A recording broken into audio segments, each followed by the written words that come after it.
നീ എൻ്റെ പ്രാർത്ഥന കേട്ടു, നീ എൻ്റെ മാനസം കണ്ടു.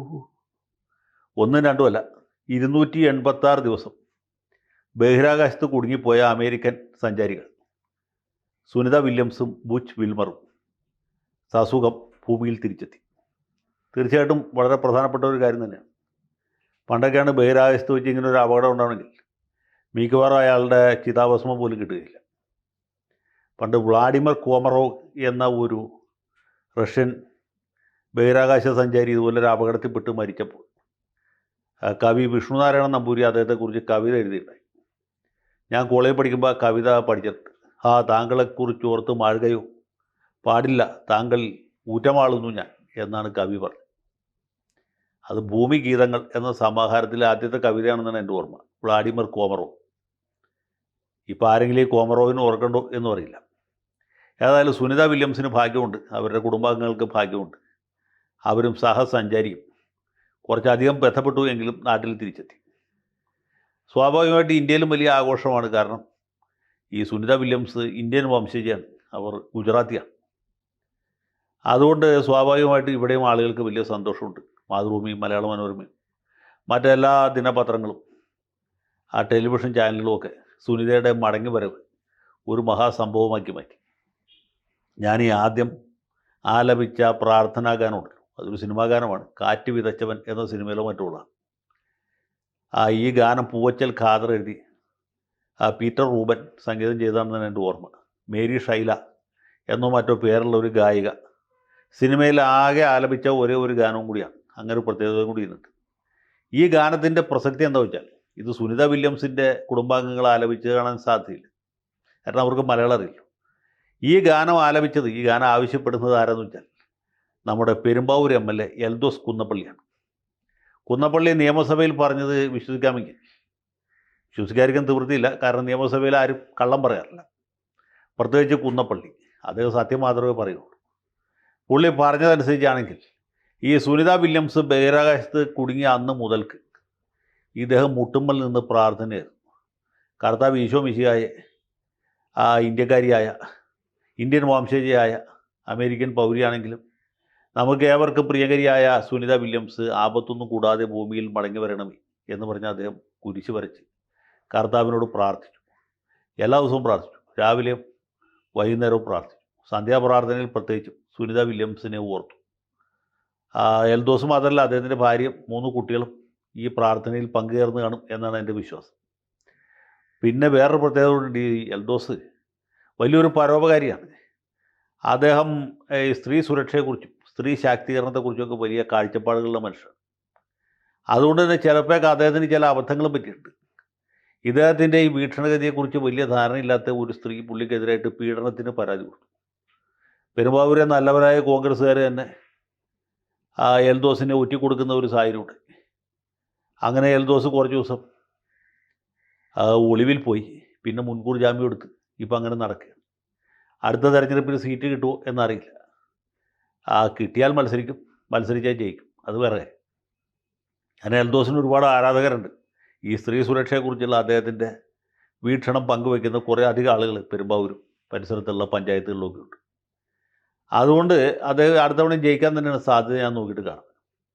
അപ്പോൾ എൽദോസ് ഇങ്ങനെ ഈ സുനിത വില്യംസിന് വേണ്ടി പ്രാർത്ഥിക്കുകയും സുനിത വില്യംസ് തിരിച്ചു വരികയും ചെയ്തപ്പോൾ അദ്ദേഹം നിയമസഭയിൽ ഈ കാര്യം തുറന്നു പറഞ്ഞു. ഇദ്ദേഹത്തിൻ്റെ പ്രാർത്ഥനയുടെ കൂടി ഫലമായിട്ടാണ് സുനിത വില്യംസ് തിരിച്ചു വരുന്നത്. അമേരിക്കയുടെ സാങ്കേതിക പുരോഗതി വളരെ പ്രധാനപ്പെട്ടതാണ്. എന്നാലും നിഷ്കളങ്കനായ പെരുമ്പാവൂർ MLAയുടെ പ്രാർത്ഥന കർത്താവ് കേട്ടു. അതുകൊണ്ട് സുനിത വില്യംസ് തിരിച്ചു വരും. അപ്പോൾ സുനിത വില്യംസിൻ്റെ തിരിച്ചുവരവ് ഓരോരുത്തരും ഓരോ രീതിയിലാണ് ആഘോഷിക്കുന്നത്. സുനിത വില്യംസിന് ഏറ്റവും ഇഷ്ടപ്പെട്ട ആഹാരം ഇടിയപ്പവും കോഴിക്കറിയുമാണ് എന്ന് മനോരമക്കാർ കണ്ടുപിടിച്ചിട്ടുണ്ട്. ദുബൈയിലുള്ള പാരഗൺ റെസ്റ്റോറൻറ്റിൽ പോയി ഇവർ ആഹാരം കഴിച്ചു. അന്ന് അവർക്ക് ഏറ്റവും ഇഷ്ടപ്പെട്ടത്. പിന്നെ ആഹാരത്തിന് ശേഷം വിളമ്പിയ കാരറ്റ് ഹൽവയും ഐസ്ക്രീമുമാണ് ഏറ്റവും ആസ്വദിച്ച് കഴിച്ചത്. കുത്തരിച്ചോറും മീൻകറിയും വലിയ ഇഷ്ടമാണ് എന്നൊക്കെ മനോരമക്കാർ എഴുതിയിട്ടുണ്ട്. ഇതൊക്കെ കണ്ടുപിടിച്ച് എഴുതാൻ കേൾപ്പുള്ള ഒരേ ഒരു പത്രം മനോരമയാണ്. മറ്റൊരു പത്രത്തിനും ഇത്ര വലിയ കണ്ടുപിടുത്തം നടത്താൻ പറ്റില്ല. സത്യം പറഞ്ഞാൽ ഇവരെ ബഹിരാകാശത്ത് നിന്ന് രക്ഷിച്ചു കൊണ്ടുവരുന്ന കണ്ടുപിടുത്തം മാത്രമേ അമേരിക്കക്കാർക്ക് നടത്താൻ പറ്റുള്ളൂ. ഇവർക്ക് കോഴിക്കറിയാണോ മീൻകറിയാണോ കൂടുതൽ ഇഷ്ടം എന്നുള്ള കാര്യം കണ്ടുപിടിക്കാൻ നമ്മുടെ മാമ്മൻ മാപ്പിളയുടെ പാത്രത്തിന് മാത്രമേ സാധിക്കൂ. അതാണ് അതിൻ്റെ ഒരു മേന്മ. ഏതാണ്ട് അതിനോട് അടുത്ത് നിൽക്കുന്ന ഒന്നാണ് കുന്നപ്പള്ളിയുടെ ഈ പ്രാർത്ഥന എന്ന് പറയാതിരിക്കാൻ നിവൃത്തിയില്ല. പക്ഷേ എന്നെ അത്ഭുതപ്പെടുത്തി എന്ന് പറയാൻ പറ്റില്ല, എന്നാലും കുറച്ച് ആശങ്കയിലാക്കിയ ഒരു കാര്യം, കുന്നപ്പള്ളി ഏതായാലും സുനിതയ്ക്ക് വേണ്ടിയുള്ള പ്രാർത്ഥന ഇവിടെ അവസാനിപ്പിക്കുകയാണ്. ഇനി അദ്ദേഹം പാലസ്തീന് വേണ്ടി പ്രാർത്ഥിക്കാൻ പോവുകയാണ്. അത് നിയമസഭയിൽ തന്നെയാണ് വെളിപ്പെടുത്തിയത്. കുന്നപ്പള്ളി മാത്രമല്ല, ഒരുപാട് പേര് ഇപ്പോൾ പാലസ്തീന് വേണ്ടി പ്രാർത്ഥിക്കുന്നുണ്ട്. ഗാസയിൽ ഇസ്രായേൽ വീണ്ടും വീണ്ടും ബോംബിട്ടുകൊണ്ടിരിക്കുകയാണ്. 600 പേരോ മറ്റോ ഇതിനകത്ത് മരിച്ചു കഴിഞ്ഞു. ഇനി എത്ര ആൾ മരിക്കുന്നറിയില്ല. അതിശക്തമായ യുദ്ധമാണ് വരാൻ പോകുന്നത്. വെടിനിർത്തൽ കരാറിന് പുല്ലുവിലയാണ് എന്ന് നെതന്യാഹു പ്രഖ്യാപിച്ചു.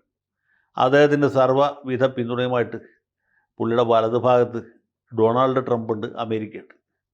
അമേരിക്കയുടെ വിമാനവാഹിനി കപ്പലുകൾ ഇങ്ങനെ മെഡിറ്ററേനിയൻ കടലിൽ ചെങ്കടലിലുമൊക്കെ നങ്കൂരോട്ട് കിടക്കുകയാണ്. അവിടെ നിന്ന് മിസൈലുകൾ പറന്നുപോയി ഹൂതികളെ ആക്രമിക്കുകയാണ്. അങ്ങനെ പശ്ചിമേഷ്യയിൽ വീണ്ടും യുദ്ധഭീഷണി നിലനിൽക്കുകയാണ്. ഇനി ഒരു പക്ഷേ ഇറാനെ ആക്രമിക്കുമെന്ന് നമുക്കറിയില്ല. അപ്പോൾ ഇങ്ങനെ ഒരു സാഹചര്യത്തിൽ പാലസ്തീനു വേണ്ടി പ്രാർത്ഥിക്കണമെന്ന് ജമാഅത്തെ ഇസ്ലാമിയുടെ അമീർ ആവശ്യപ്പെട്ടിട്ടുണ്ട്. SDPIയുടെ നേതാക്കന്മാർ ആവശ്യപ്പെട്ടിട്ടുണ്ട്. ലീഗുകാരും മറ്റെല്ലാ പാർട്ടികളും ആവശ്യപ്പെടുന്നുണ്ട്. CPMകാർക്ക് ദൈവത്തിൽ വിശ്വാസമില്ലാത്തതുകൊണ്ട് അവർ പ്രാർത്ഥിക്കാൻ പറഞ്ഞിട്ടില്ല. എന്നാലും അവരുടെ ഹൃദയം, അവരുടെ ഐക്യദാർഢ്യം തീർച്ചയായിട്ടും ഹമാസിന് അനുകൂലമായിട്ട് വിട്ട്, അത് വോട്ട് പോയാലെന്ന് വിചാരിച്ച് പുറത്ത് പറയുന്നില്ല എന്ന് മാത്രം. അപ്പോൾ ഇങ്ങനെ ഒരു സാഹചര്യം നിലനിൽക്കുന്ന സമയത്ത് നമ്മുടെ പ്രിയപ്പെട്ട എൽദോസ് കുന്നപ്പള്ളി ഹമാസിന് വേണ്ടി അല്ലെങ്കിൽ പാലസ്തീൻകാർക്ക് വേണ്ടി പ്രാർത്ഥനയിൽ മുഴുകിയിരിക്കുകയാണ്. ഇതിൽ കുഴപ്പമെന്താ വെച്ചാൽ, കുഴപ്പമൊന്നുമില്ല. എൽദോസിന് ആർക്ക് വേണ്ടി പ്രാർത്ഥിക്കാം? സുനിത വില്യംസിന് വേണ്ടി പ്രാർത്ഥിക്കാം, ഐശ്വര്യ റോയ്ക്ക് വേണ്ടി പ്രാർത്ഥിക്കാം. പക്ഷേ ഈ ഹമാസിനെ പരസ്യമായിട്ട് പിന്തുണയ്ക്കുന്നത് പെരുമ്പാവൂർ പോലും സ്ഥലത്ത് കുറച്ച് ദോഷം ചെയ്യാൻ സാധ്യതയുണ്ട്. എൻ്റെ ഓർമ്മയിൽ 2001 തെരഞ്ഞെടുപ്പ് നടക്കുമ്പോൾ പെരുമ്പാവൂർ ടൗണിൽ ആ ഗാന്ധി പ്രതിമയുടെ അപ്പുറത്തായിട്ട് അബ്ദുൽ നാസർ മദനിയുടെ വലിയ ഒരു ഫ്ലെക്സ് ബോർഡ് വെച്ചു. PDPക്കാർ വെച്ചാണ്. PDP പിന്തുണയുള്ള അഡ്വക്കേറ്റ് PP തങ്കച്ചന് വോട്ട് ചെയ്യുക എന്നൊരു അഭ്യർത്ഥനയുണ്ട്. പെരുമ്പാവൂരിൻ്റെ ഒരു പ്രത്യേകത എന്ന് വെച്ചാൽ പെരുമ്പാവൂർ ആ മണ്ഡലത്തിൽ ഈ മുസ്ലിങ്ങൾ വളരെ കുറവാണ്. അതിനേക്കാൾ വളരെ കൂടുതലാണ് ക്രിസ്ത്യൻ, ഹിന്ദു വോട്ടർമാർ. ഇത് കണ്ട ആളുകൾ അവർ പലരും തന്നെ അബ്ദുൽ നാസർ മദനിയോട് അത്ര ബഹുമാനമുള്ളവരായിരുന്നില്ല. എന്നാൽ പിന്നെ മദനി വന്ന് തങ്കച്ചൻ ചേട്ടനെ ജയിപ്പിക്കട്ടെ എന്ന് വിചാരിച്ച അവർ എതിർ സ്ഥാനാർത്ഥിയായിരുന്ന സാജു പോളിന് വോട്ട് ചെയ്തു. അങ്ങനെ സാജു പോൾ ജയിച്ചു.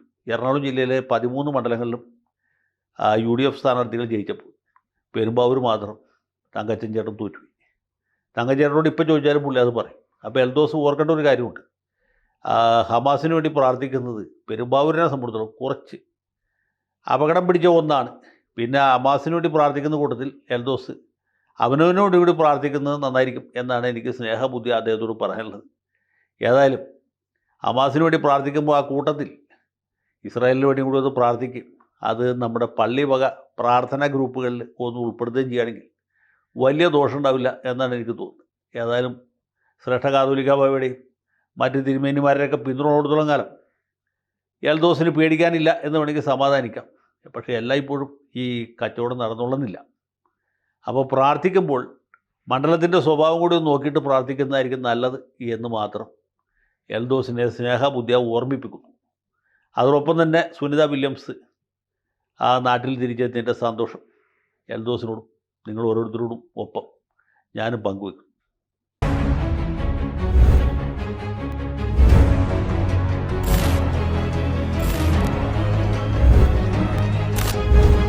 കൂടുതൽ വാർത്തകളും വിശേഷങ്ങളും നിങ്ങളിലേക്ക് എത്താൻ ABC മലയാളം സബ്സ്ക്രൈബ് ചെയ്യുക, ബെൽ ബട്ടണും അമർത്തുക.